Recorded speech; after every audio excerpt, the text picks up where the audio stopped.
Every day, you can see some product around you that was processed in a modern refinery. Gasoline and diesel fuel pumps are obvious. But what about plastics for food wrappers and medicines? Fibers for carpets? Even wind turbine blades? All are the result of refining crude oil. So let's take you through how it works. To a layperson, a refinery may appear to be a confusing maze of towers, pumps, pipes, and tanks. In reality, oil refining is a highly organized and coordinated set of sophisticated technical equipment that makes both physical and chemical changes to crude oil. Before learning more about refining, it is important to understand the basic properties of crude oil. Unlike water, crude oil is not a chemical compound. It is a complex mixture of thousands of different compounds formed from hydrogen and carbon atoms, called hydrocarbons. Like water boiling at 212 degrees Fahrenheit, each hydrocarbon compound, or fraction, has its own size, weight, and boiling temperature range. It is this phenomenon that permits crude oil to be separated into so many different petroleum products. In general, the more carbon atoms, the higher the temperature at which a fraction boils and vaporizes. When you visit a refinery, you'll learn that it is laid out to match the flow of crude and products through the plant. Every type of equipment has a particular task, but all the processes are tightly integrated. Both process and information technologies play a key role in the smooth operation of a refinery. The heart of the refinery is the processing units, often called the on-sites. The first refining process is separation, called distillation, usually the tallest tower in the plant. Let's go inside the tower. Once desalted, crude oil is heated to about 400 degrees Celsius, forming a mixture of hydrocarbon vapors and liquids. With gravity, the liquids drop, and with temperature, the vapors rise. To allow the fractions to separate, the tower has stacks of perforated trays placed at various heights and intervals. As the vapors move up the tower, bubble caps on the trays slow down the vapors. This allows each fraction to cool and condense on one of the trays. Liquid hydrocarbons that form on the trays are drawn off along the length of the tower. Lighter fractions with lower boiling points rise and condense near the top. Medium-weight fractions condense in the middle.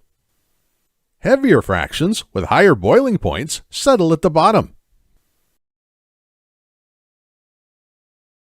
Most distillation fractions do not have the quality needed to be sold as finished products without further treatment. Also, a relatively small amount of desired motor fuels are produced by distillation alone. Distillation fuel yields can be only 10 to 25%, depending on crude oil quality. Today, a large part of refining activity is converting fuel oil, an unwanted product, into high-demand transportation fuels. To improve the quality and light product yield, a series of complex chemical engineering conversion units are used. The conversion tools used by refiners include heat to promote the chemical reactions, pressure to control chemical reactions, catalysts to speed chemical reactions, and additives to improve product quality.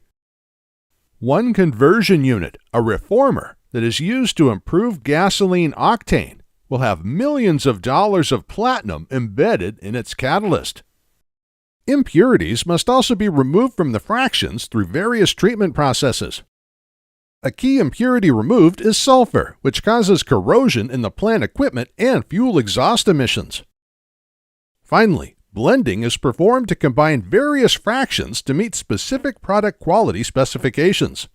Gasoline can have over 30 blended components. We finally have recognizable products from our crude oil. Let's review. Light products with low boiling point ranges include LPG and gasoline. LPG is stored and marketed in cylinders in a pressurized liquid state. Medium products are diesel, heating oil, and jet fuel. Those with high boiling points are called heavy products and include fuel oil, lubricants, and asphalt.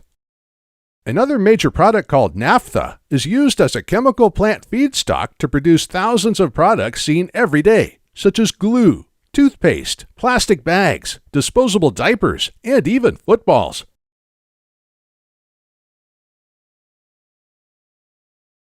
Today, refineries produce a wide range of fuels not only in transportation, but also for electricity generation, industrial processing, home heating, and petrochemical production. These modern facilities cost billions of dollars to build and tens of millions to operate annually. They are marvels of engineering, using a variety of high-pressure and high-temperature technologies to squeeze the most valuable products out of every barrel of crude oil.